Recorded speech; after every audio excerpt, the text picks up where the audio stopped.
Is Rome really named after Romulus? Which European city is the hedge?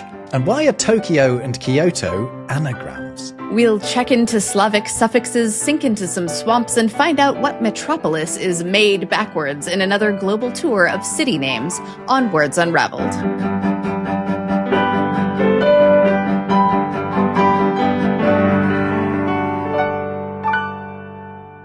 Welcome to another Words Unravelled. I'm Rob Watts from the YouTube channel Rob Words. And I'm Jess Ferris, author of etymology books, including Useless Etymology. And today we are back with another globe-trotting journey around city names.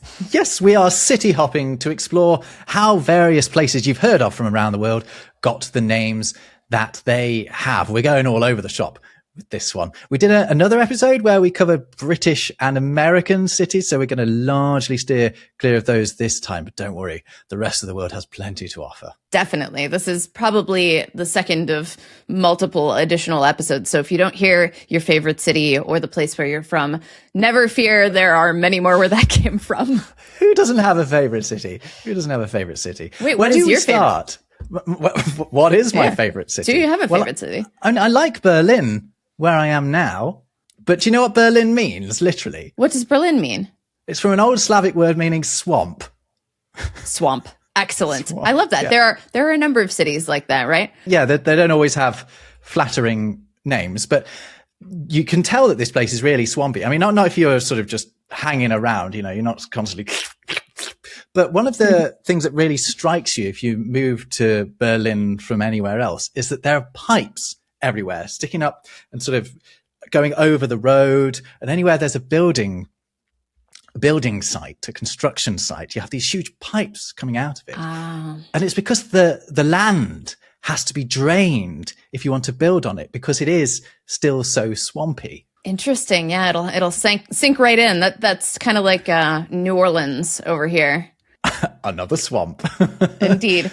But how did it get a Slavic name? Well, I mean, you'd be surprised actually, because you think of Germany as being all German speaking, but actually like Brandenburg, the area surrounding Berlin, still has a Slavic language that is spoken by not very many people, but it is still spoken, sort of called Sorbian.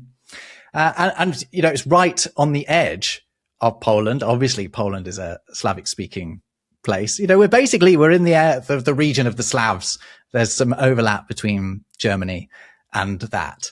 I can give you some more German place name origins if you're interested. Yeah, let's do it. So yeah, Berlin is a Slavic one. Yeah, but mostly they're not Slavic. Mostly they're a bit like English names insofar as they're Germanic constructions. And actually, it's quite possible to translate German place names into English equivalents. For example, German place names that end with Dorf, the Dorf at the end of there is the same as the Thorp at the end of English names. And the Berg at the end of names like Hamburg is the same as the Bury or Borough or Bruh at the end of English place names. I'm going to point you in the direction, and we'll show for our viewers this very thing of a map where someone has carefully gone through all of the German place names and replaced them with what their equivalent would be if they were in England. Hamburg becomes Hambury. Frankfurt becomes Frankfurt, because the foot at the end of not hamburger Frankfurt. And hot dog. No, exactly. That would be a better way to translate them. Yeah. Meat patty and sausage. No, Hambury and Frankfurt. Stuttgart becomes stud yard, as in like a yard for horses, because that's what Stuttgart means. Mannheim becomes Mannheim. I love these. Really interesting one, because it speaks to the origin of the place name altogether, is Munich. So we call it Munich in English, and I just put on like a little German accent as I said Munich. But of course in Germany they don't call it Munich. They call it München. Yeah. München. Yeah, exactly. Mm-hmm. And that's because the old High German is München, right? Which is a cross between those two basically. And then you've got these two different directions that word has taken. One of them is Munich and the other one is München, but both of them ultimately mean the place of the monks. So there's this old English word. By old English, I don't mean capital O, capital E. I mean an old word that was used in English that was München, which actually meant more like an abbey, where you would find Oh, neat. nurses. Yeah. Yeah. Mm-hmm. So, for example, this map has Munich as Minchin, a bit like, the comedian Tim Minchin. Surely that's also cognate with the word monk, right? Yeah, absolutely. Yeah. It's definitely related to it, for sure. Mm-hmm. Yeah. And then, you've got Münster as well, which means the same as Minster, right? It's another place related to monks. Ultimately, a lot of these words come from the fact that monks are there. We don't have to go into the etymology of monks, do we? Maybe we should just mention it again. It basically means solitary one, right? Yeah. It's related to that prefix mono. It's kind of unusual because you don't think, well, that's not a Germanic prefix. It's not, but anything related to Christianity, you do end up having to look to the Mediterranean to find the origins of these words sometimes. Maybe that's the place we could go next, the Mediterranean. Yeah, I was thinking that. So I'd say the most maybe historically significant areas in the Mediterranean are probably Athens and Rome, right? Okay, so if you're going to do Rome, I've got a question here. So there is an origin story based around some twins, right? Yes. What I want to know, and by the end of you explaining this, is whether or not the twins are named after the place or the place is named after the twins. We don't know, and probably it's the other way around. So according to the founding myth, the Roma, the name, came from the city's founder and first king, Romulus. However, it is also possible that Romulus is derived from Rome itself. And the legend, just FYI, in case you are unfamiliar, is Romulus and Remus were twin sons of Mars, who were abandoned and saved by a she-wolf and grew to found Rome in 753 BC. And after a dispute over the city's location, Romulus killed Remus, becoming the sole ruler of the new city on Palatine Hill. As early as the 4th century, there have been a bunch of alternative theories proposed on the origin of the name Roma. One of them is that it's from an Indo-European root meaning to flow, in reference to the Tiber River. Another one says that it means something like strength city or hills city or something like that. And the city, it does have 7 hills. So any of those could be possible. There's also an option that it came from Etruscan and probably also connects to an early name for the Tiber River, but who knows? We don't. But probably, I think the more likely option is that Romulus is named after Rome, not Rome is named after Romulus. And you get this so frequently with founding myths. For example, Czechia, or what has previously been known as the Czech Republic, Czechia. So the founding myth of Czechia is that there were 3 brothers, Czech, Lech, and Rus, right? And that they all go off in separate directions. One of them finds Czechia, one of them finds Poland, and the very famous Polish beer is called Lech, and the other one founds Russia. Those men from the myth are named after the countries rather than countries named after them. Right. But the founding myth is that the country is named after them. It's very confusing. But what I really like about the Rome one is you've got this weird situation where you've got Rome potentially being named after a man, and then you've got Romania, which is named after the Romans. So Romania is a country named after the people, named after the place, named after the person. Little Roman nesting doll. yeah, exactly. Yeah, Russian dolls named after Rus. Speaking of which, Athens also has a founding myth associated with Athena, but also is not from Athena. Athens comes from the ancient Greek word for Athens, which was Athenai, which is a plural form of an unknown word that comes from a language spoken in the region before Greek. There are about 1,000 words of Greek vocabulary that can't be fully explained as derivatives of Proto-Greek or Proto-Indo-European. So there's a hypothesis that there's a pre-Greek language that isn't related to either one. Wow. And it didn't always appear in the plural. So Athens it has an S at the end of it in English because it is plural. So early Greek poets, including Homer, used a singular form for the same place. And many Greek names are plural too, because like Thebes, because they originally referred to a collection of separate communities or villages or settlements that then merged into a single entity rather than one unified town. And that seems to be what happened with Athens. Early Greek uses the singular form for the place, and then later it became plural, and that became the standard name. The alternative hypothesis here is whether the city took its name from the goddess Athena or the reverse, but it's the reverse. The goddess got her name from the city. And one of the reasons we know this is because that ending tends to appear in the name of locations, but it rarely appears in personal names. According to, do you know the founding myth of Athens? I don't think I do. So Athena competed with Poseidon for patronage of the city, and each of them gave the king Cecrops a gift, and he would decide which gift was better for the city. So Poseidon struck the ground with his trident, and a saltwater spring springs up, which helps make Athenians a sea power, but they couldn't drink the water because it's salt water. So Athena gives them the first domesticated olive tree, which gave them wood, oil, and food, and became symbolic of Athenian prosperity. It's nicer than sucking on the teat of a wolf.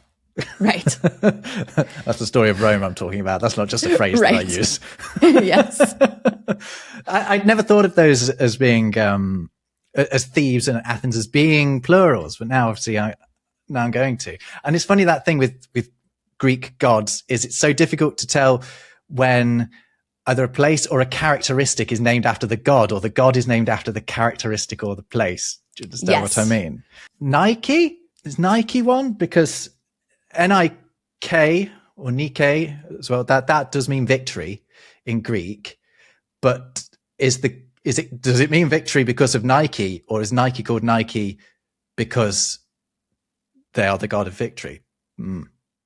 If our global city hopping tour has reminded you of your own language learning aspirations, allow us to quickly tell you about a website that can help you immerse yourself in another culture from wherever you're sitting right now. Yes, it's called LingoPie, and they have kindly sponsored this video. LingoPie is a streaming platform built specifically for language learners with over 3,000 TV shows and movies you can watch in 14 languages, including French, Spanish, German, and Korean. What I really like about it is it lets you learn the way people actually do in real life by watching and listening and slowly picking things up in context rather than staring at a textbook and trying to memorize rules. Yep, I've been dabbling in a bit of Deutsch on there, exploring some German comedy, and I found Verrückte Nachrichten, or Wacky News, which is this animated series, and just within seconds of watching it, I had one of those aha moments. As the newsreader said, die Hölle würde zufrieren.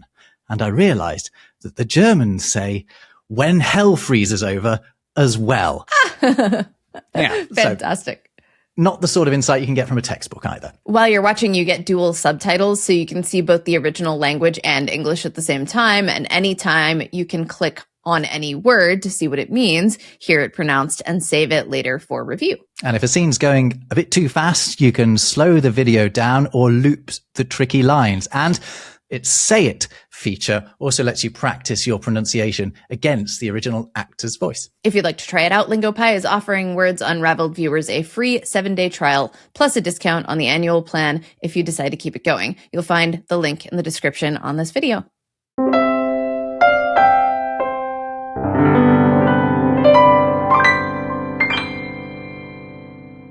I would like to take us back to Czech with the city name Prague, which is in Czech is Praha, which it's gone through a few rounds of speculation as to its origin. First, it was thought to mean threshold, and later that idea was revised to suggest it meant ford or rapid, and all of this seems to have had to do with its position as a crossing point on the Vltava River.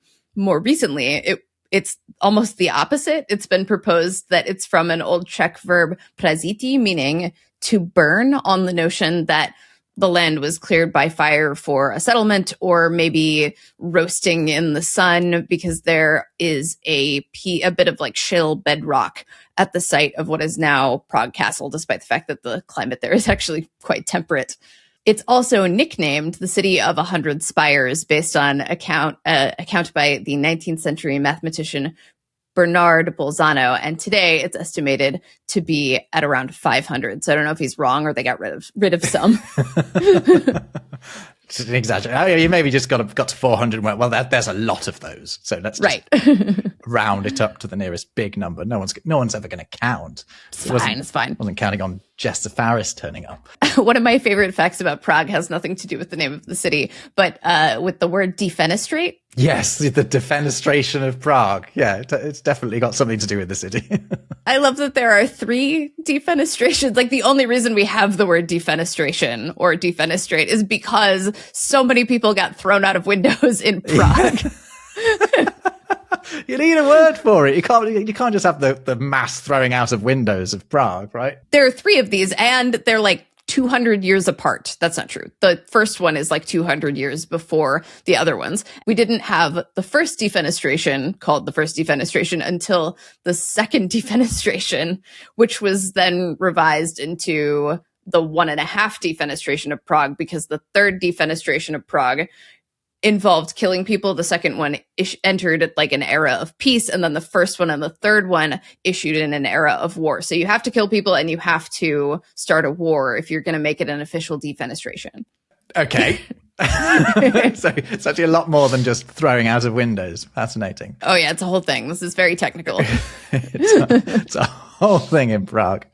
So I actually did do a little bit of research into Slavic place names. Specifically, like, I was wondering about the suffixes that you get in a lot of Slavic place names. So we're talking like Polish, Russian, Czech, but basically the whole of sort of Eastern Europe. You see the same sort of endings coming up. Like, so all the ovs, evs, yovs, ivs. So for example, like Kyiv, Plovdiv in Bulgaria. So Kyiv is obviously in Ukraine.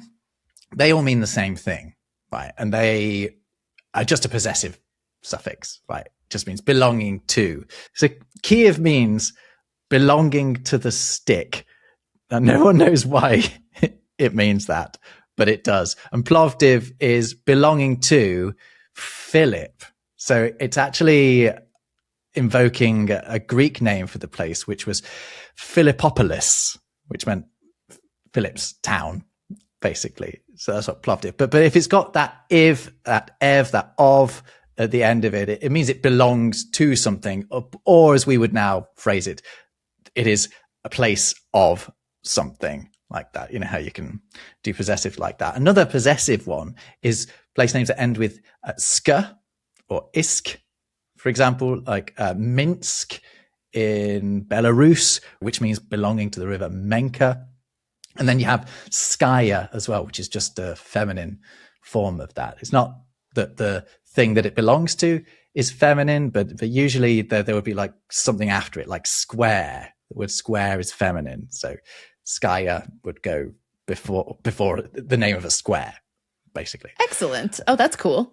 And then Grad, people will be aware of, they'll have been aware of Leningrad, which was once the name of St. Petersburg, and Stalingrad, which is now known as Volgograd, but that just means town, right? What I didn't realize beforehand is that Gorod, like Nizhny Novgorod, that's just another sort of rendering of Grad, meaning town. Oh, no so way. Nizhny, so Nizhny means low. Nov, I think you could work out what the Nov in Novgorod means. North? New. No. New. Like novel. Yeah. So Nizhny Novgorod means like low, new town. Yeah. Where should we travel now? Should we stay in Europe or should we proceed elsewhere? I've got a lot of European ones here. I had a good old look at Scandinavian ones, and I should mention the Dutch ones as well, because Dutch people are always getting in touch with us saying we're not giving the Dutch enough love. Actually, I'll do the Dutch now. So what does the dam in Amsterdam, Rotterdam, and Edam mean? It means dam. Yes, it means dam. It does. That tells you all you need to know about the landscape of the Netherlands, right? It's low. You need to take control of the water flow. So they have dams in a lot of these places. And usually you've got the name of the river before it. So Amsterdam is named after the river Amstel, as is the beer Amstel. But what's interesting about Amstel is what that means in turn, because you've got Amma, which means current, which so it could mean river. And then a word that I recognize because it's the same in German. The German word Stelle means place, right? As in you put something in a place, like a position. That's a Stelle. Water place. Yeah. It means water place. Damn it, water place. Yeah. So the Amstel River is the water place river or the river place river. Yeah, we got another one of those. Yeah. But Rotterdam's on the river Rotter, and Edam, the town that is made backwards. Little joke for you. That's on the river Eye. Is that the place famous for the cheese? The cheese is indeed named after a cheese made backwards. There's a little joke for you to use at Christmas or around the dinner table. And then I also wanted to look up The Hague because I didn't know what The Hague means. Yeah, and why is it the? Yeah, it's really weird, isn't it? And why do we use the French name for it when we know that the Dutch for it is Den Haag? That's a Germanic name for it. So surely there is an English version of that name that we could be using instead of the French one. And there is, because if we were going to call it something English, we'd be calling it the Haw, or as in Haw, or the hedge, because Den Haag means the hedge. And it's actually, that's neat. Yeah, I know. Who'd have thought? You just call it the hedge. What are you getting at? Well, it's actually short for an old name for it. I'm going to really struggle to pronounce this, but I'm going to have a go. It used to be called Schravenhage, right? Schravenhage. And that means the hedge of the count. Huh. And so it's like the hedge around a castle or something like that? It's the hedge around the hunting grounds of the Margrave Graven, right? This title that we don't have in English. But count is a very close idea to it. So yeah, the Hague is actually the hedge. How cool. And then can I just do a quick nod to the Scandies while I'm at it? The ones that people will have heard of. So Copenhagen's an interesting one for us. I mean, it's not called Copenhagen in Danish. It's called Copenhagen, right? It's spelled a bit differently. But it means merchant's harbor, and the Hagen or Havn, which is spelled Havn in Danish, means the same as our word haven, and or once meant at least as in a port or a harbor, and indeed it is related to the word harbor. And then the Copen is related to our word cheap and the name Chapman, and it means shop or merchant. Oh, huh. Yeah. So because it's a trading center. Exactly that. Stockholm's a bit of a strange one. Have you been to Stockholm? I have not. I think what a lot of people don't know about Stockholm until they go there is that it's just made up of tons and tons of islands. Absolutely loads of them. It's 14 islands make up the sort of the city, but actually the larger conurbation is made up of thousands. The Stockholm archipelago is made up of thousands of islands, and home means island. So it's a little bit confusing insofar as that's just a reference to one island. So hopefully the stock bit's going to help us understand why it's like that. It's not. No one knows what the stock bit. There are a couple of theories, right? One of them is that it means log island, because there are a lot of forests there, and it was a very good place to get timber from. But there's another school of thought that means that says that the stock comes from a Swedish word for a bay, which would make it Bay Island, which is an incredibly boring explanation, but might also be true. And then I should mention Oslo next.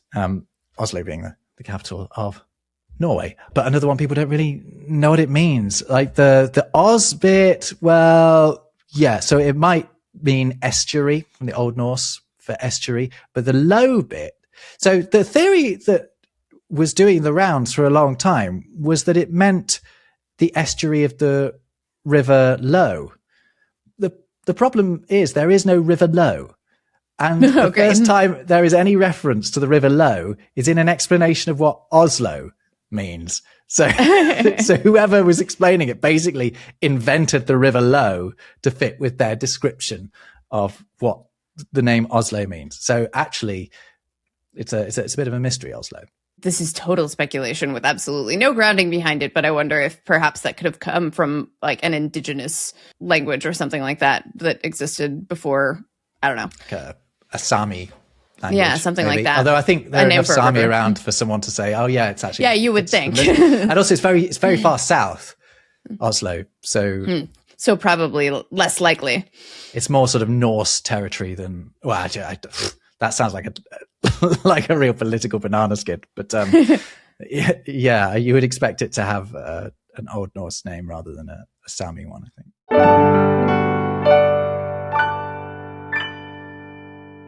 Could I drag us down to a much farther south location with a Germanic name, which would be Johannesburg in South Africa? We're going back to West Germanic languages. Right. It's really interesting. So it's South Africa's largest city. It's on a high plateau. The city that we know now began in 1886 after prospectors discovered gold on the Witwatersrand, which is this long ridge of gold-bearing rock, and it means Whitewater's Ridge in Afrikaans, which is a Germanic language. It's very similar to Dutch. Well, it has a lot of similarities with Dutch. But it's also influenced by local languages too. And so there was a huge amount of migration and mining investment there. But who is Johannes is the question, or Johannes, because, in English we say typically Johannesburg, but it's Johann or Johannes. So there was a Johann Rissik. There was a Johann Joubert. These were members of a delegation that were sent to England to obtain mining rights for the area. Joubert had a park in the city named after him, and then Rissik has his name for one of the main streets in the city where the historically important but dilapidated Rissik Street post office is located. Johann Meyer was yet another local administrator, and then another one was Stephanus Johannes Paulus Kruger, better known as Paul Kruger, president of the South African Republic from 1883 to 1900. So we don't know. Maybe it was all of them. Maybe all they just named it so it just it'll keep lots of people happy. It's close enough. It's close enough. We didn't use their family names, so that way we can keep it nice and vague. But the Zulu and Xhosa name for the area is Egoli, which means place of gold. Okay, and so that I'm sorry about the pronunciation. Is Witwatersrand, something along those lines, right? Yes. White waters. That's actually the rand at the end of there is where the name of the currency comes from. Oh, excellent. That's cool. Yeah. It's specifically that valley, because it's such a great place to source precious metals. While we're in Africa, have you got any more for us? I have a number if you would like. I would. Let's see. Lagos is in southwestern Nigeria. It's one of the largest cities in Africa, or Lagos is typically how it's pronounced. But before European contact, the area was settled by the Awori people who spoke Yoruba, and they called it Eko. It means farmed or fortified homestead in Yoruba, and it is still a nickname for Lagos. Lagos, yeah. We talked about that os sound and an American struggling with it. Yeah. And they speak English there. It's worth pointing out, that in Nigeria. So there's quite a well-established sort of English language pronunciation of the place name. That's why we're quibbling it. But the place name is a Portuguese word for lakes, after the port city in southern Portugal, which served as a base for Atlantic exploration. So would that make it Lagos instead, if it was Portuguese? Entirely possibly. We're pronouncing it like it's Spanish. Right. It's actually Portuguese, but really it's Nigerian. Confusing. There is a massive, massive lake there, by the way. Yeah, there is. Although I think it's technically a lagoon. Yeah, I think it might technically be a lagoon. Are the words lagoon and Lagos? Oh my God. And lake related? It's got to be, right? They have to be, Let's find out. Yeah, it's got to be. Uh-huh. So we're splitting unnecessary hairs when we delineate between lakes and lagoons. Let's see. There's Cairo, capital city of Egypt. And that's Al-Qahira in Arabic, which means the conqueror or the victorious, which was from the Fatimid dynasty, which founded a capital after conquering Egypt there. And their caliph ruled in North Africa at the time and authorized Cairo as the political center of the dynasty. The name was given by the Fatimid dynasty, and the builders called it Al-Qahira, which means the vanquisher or the conqueror. And then medieval writers incorrectly linked the name to Mars, who is also called the vanquishing or victorious star. So it's not related to Mars. It's the conquerors from the dynasty, but not the conquering star. What's interesting there is that it comes with a definite article that we don't use in English. We just call it Cairo, right? But I have noticed that in French it's called Le Caire with a definite article, which would perhaps be a more accurate direct translation of the Arabic. I'm surprised that we did not keep the L on there, because we often do when we borrow words from Arabic. Well, it's interesting that we've got that O sound at the end of it. We must have got Cairo via somewhere else, right? That can't have been an English rendering of that word. I can see it being that way. I mean, we're really bad at transliterating Arabic. Okay, so yeah, we could have just done a terrible job of it. Yeah. Egyptian also has a variation that's like kiro or something like that. So it could be. Okay. Yeah, so maybe we've actually taken it from a slightly different source. This appears to be a combination of Standard Arabic and Egyptian words, and the original Egyptian word is said to mean place of combat too. So we've got two different meanings here. We've got like the victorious, the strong city, and then we've got this place of combat word that kind of smashed together, which is a little more similar to the English word. I knew there was some intrigue in there somewhere. There's Kinshasa, which is the capital of the Democratic Republic of Congo. This one's kind of neat. Before European colonization, the site was occupied by Teke and Humbu communities, and one village on the site was called Inshasa. It's a reference to the salt trade there. It means a bag of salt in a combination of Kikongo and Kihumbu languages. And then in 1881, it was renamed Leopoldville by Henry Morton Stanley, a Welsh journalist who also became known for that trade. Stanley named the city for Leopold II, a Belgian monarch who, yeah, exactly. Yeah. I mean, one of the things that we know about Leopold and the Belgians is they were kind of particularly horrible colonialists. Exactly. They controlled the Congo Free State as a colonial possession for quite some time. I know. I saw sort of, those in glass houses, but they were, I think they're reputedly particularly bad, the Belgians. But the city was renamed Kinshasa in 1966 after the movement for independence from Belgium. And the prefix, which is tacked onto Kinshasa, means a hill or an inhabited area. So it's basically a city or hill or habitation of salt. Right. There was also another suggestion that it could mean a place of exchange. The idea here is that Bateke fishermen who traded fish with locals along the riverbank called it a word in Teke, which would be sort of like Intsaya, which then was influenced by Kikongo into Kintsaya and then Kinshasa by combining it with Inshasa. I do know one. Capital of Somalia, Mogadishu. I actually don't know what it means. Oh. What I do know is that it means exactly the same as Madagascar, because Madagascar is accidentally named after Mogadishu. Oh, it's from the Arabic muqaddas, meaning holy. Oh, there you go. Okay, so it means holy place. Another Arabic named African city is Khartoum. The origin of it is unclear, but it's often said that it is derived from an Arabic word, so it's maybe an Arabic word, and it's khurthum, which is a word for an elephant's trunk or hose, which is probably referencing the shape of a little narrow strip of land extending between the Blue and White Niles, which is cool. But the more likely theory is probably that it is an Arabic twisting of a Dinka word, meaning a place where rivers meet, which would also be accurate for the Dinka homeland in central Sudan, which is around present-day Khartoum. Yeah, this is a thing that sometimes happens, isn't it? That native names get sort of distorted to fit another language. I talked about how, for example, York became known as Jorvorvik to the Anglo-Saxons because they thought that it meant place of the boar, but it didn't mean place of the boar, but they made it turn into that. But actually there's a better example that I spotted during my research, and that is Bordeaux in France, where you get that delicious wine. They have a whole massive wine museum there. I didn't, but that's not surprising. You can see the picture I've got on the wall over there. I'm not sure if it's in shot. Perhaps it isn't, but it's a massive poster about wine that I got in Bordeaux.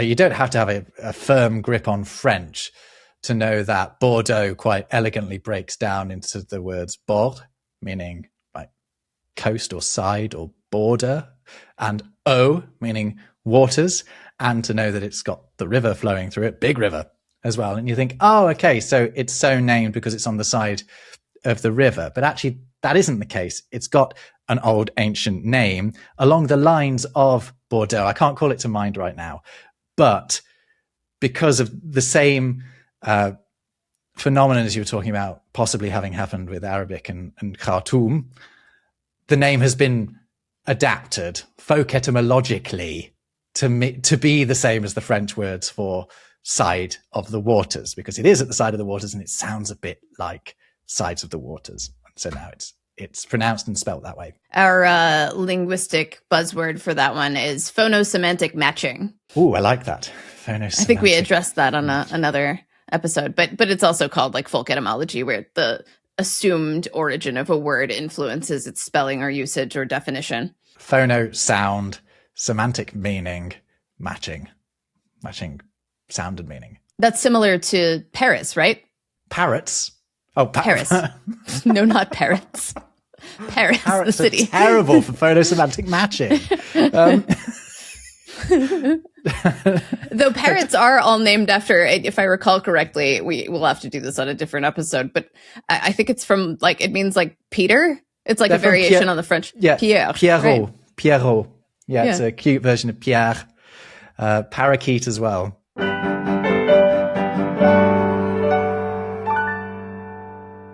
Speaking of France, Paris.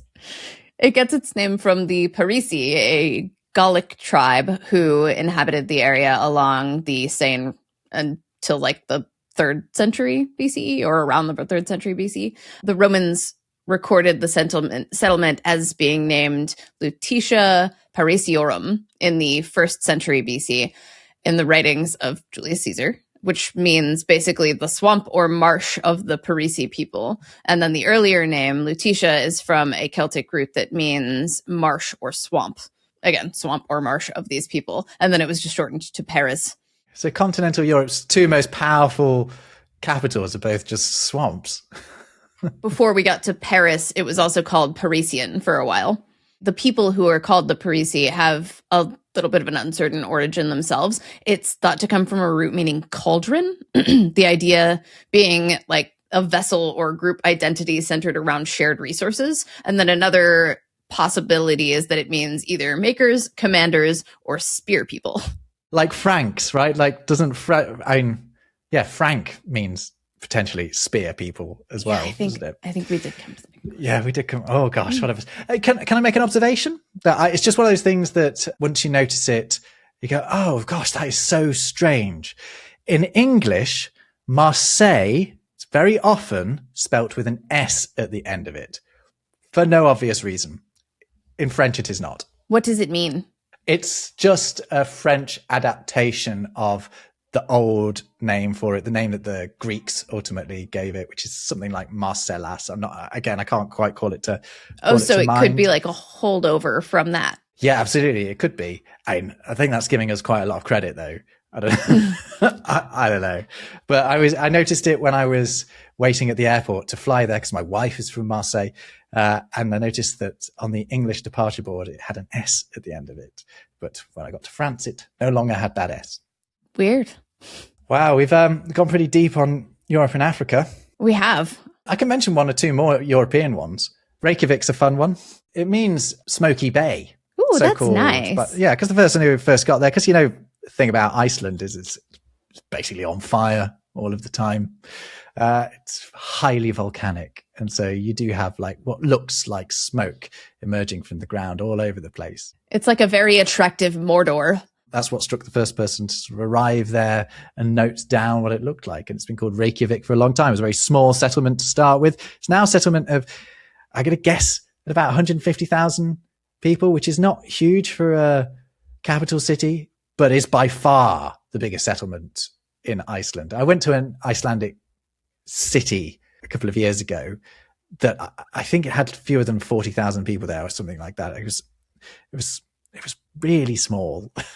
A lot of people pass through there though, right? Because the airport in Reykjavik is often visited on the way across the pond. Yeah, it's a very good stop off point if you're traveling transatlantic. Yeah. I got stuck there for like 16 hours one time. It does not have any comfortable places to sit. We got lucky actually when I went there, because one of the volcanoes right near the airport started to erupt. Did you see it from the plane? Oh yeah, we did. It was fantastic. So cool. See the glowing lava. I mean, there weren't lava flows, no pyroclastic or whatever you say. None of that business. But it did cause problems. Like there are places where you can go and bathe in waters heated by the volcano. There's a massive place right near the airport. Actually, the most famous place there is where all the influencers go. But they had to shut that, which was obviously hilarious. Why is misfortune for influencers always hilarious? It just was. He said, as an influencer. I'm not influencing anybody. You're influencing the expansion of our minds. Trying to. I'm just having a look at populations of Icelandic cities. So actually Reykjavik is 125,000 thereabouts, and then the next biggest is 35,000. So when I said there was a city of 40,000, there isn't one of 40,000. I was overestimating its size.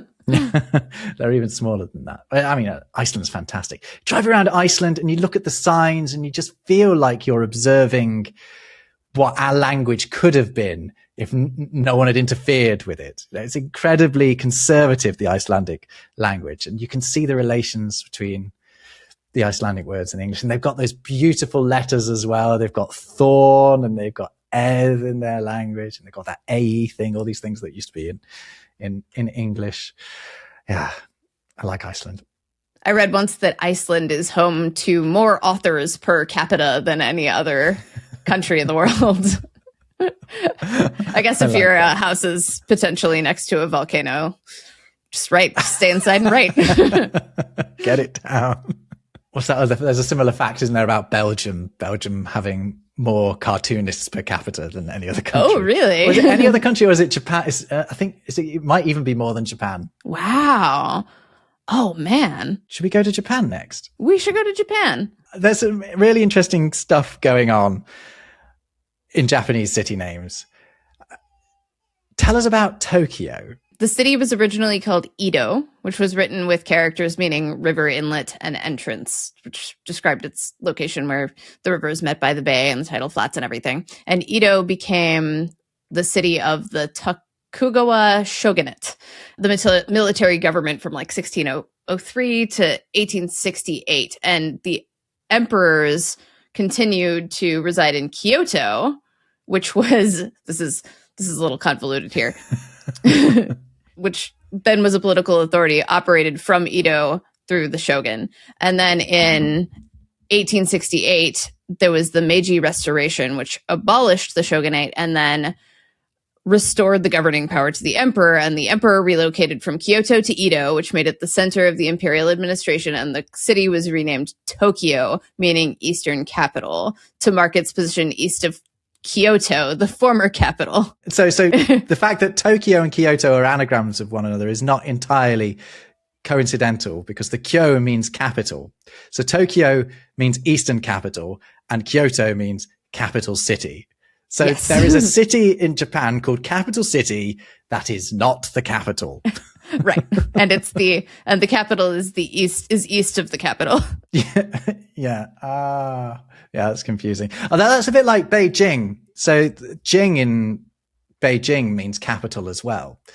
And so Beijing is northern capital and Nanjing is southern capital. But obviously Beijing is the capital. Peking as once known, but yeah, we had trouble spelling that one for a while. Yeah, exactly. So it's not even that like Beijing and Peking are different words. They're just alternative English, really English renderings of the same Chinese words. And this sort of new regime is quite an important part of, the post-revolutionary China's way of Chinesifying things.